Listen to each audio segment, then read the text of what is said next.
As we commemorate the birth of Jesus Christ 2 millennia ago, we offer our testimony of the reality of his matchless life and the infinite virtue of his great atoning sacrifice. None other has had so profound an influence upon all who have lived and will yet live upon the earth.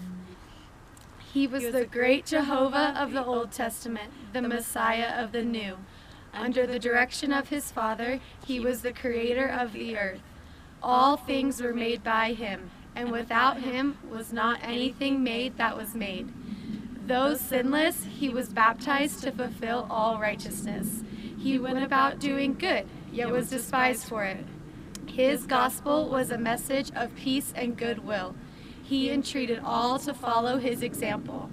He walked the roads of Palestine, healing the sick, causing the blind to see, and raising the dead.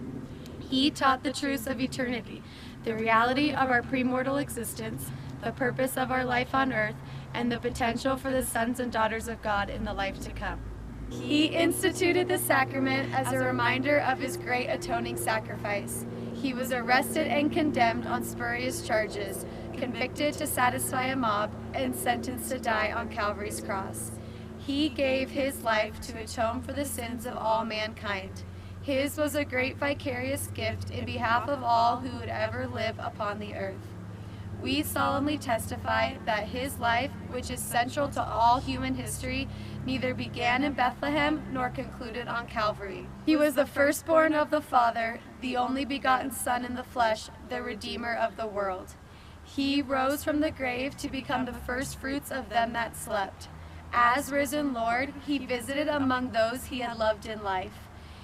He also ministered among his other sheep in ancient America. In the modern world, he and his father appeared to the boy Joseph Smith, ushering in the long-promised dispensation of the fullness of times.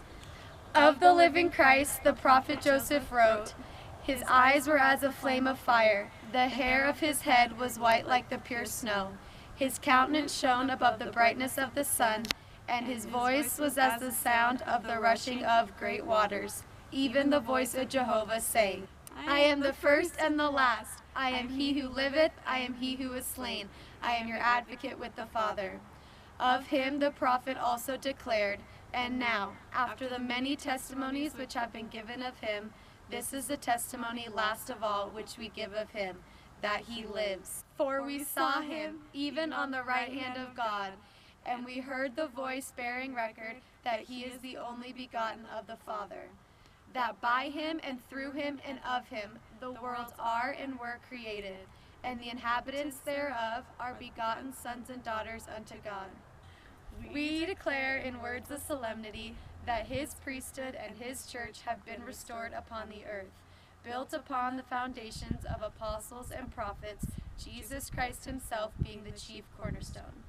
We testify that he will someday return to earth, and the glory of the Lord shall be revealed, and all flesh shall see it together. He will rule as King of kings and reign as Lord of lords, and every knee shall bend and every tongue shall speak in worship before him. Each of us will stand to be judged of him according to our works and the desires of our hearts. We bear testimony as his duly ordained apostles that Jesus is the living Christ, the immortal Son of God. He is the great King Emmanuel, who stands today on the right hand of his Father. He is the light, the life, and the hope of the world. His way is the path that leads to happiness in this life and eternal life in the world to come. God be thanked for the matchless gift of his divine Son.